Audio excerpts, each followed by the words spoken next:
Viewers அனைவருக்கும் வணக்கம். இப்போ நம்ம தக்காளி செடிகளோட வளர்ச்சியை பார்க்க போகிறோம்.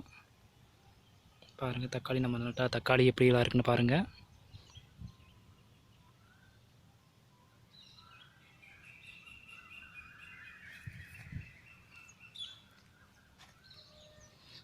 பாருங்கள், தக்காளி நல்லா காய் பிடிச்சிருக்கு.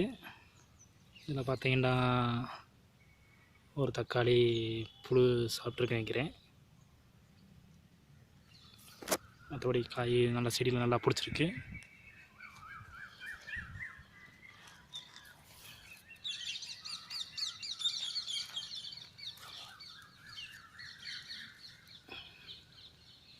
பாருங்கள், காய் நல்லா திரட்சியாக இருக்குது. கூடி சீக்கிரம் எல்லாமே பழமாகறதுக்கான வாய்ப்பு நிறையாவே இருக்குது.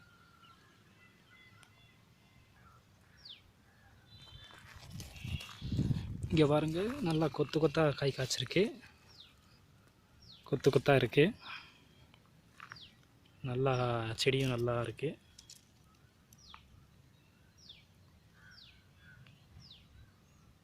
பாருங்கள் எப்படிலாம் காய் இருக்குன்னு பாருங்கள்.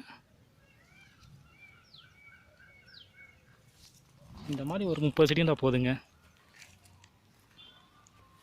நமக்கு எப்படியும் ஒரு ஏறக்குறைய ஒரு 2-3 மாதத்துக்கு தக்காளி நம்ம எங்கேயும் வாங்க வேண்டிய அவசியம் இருக்காது.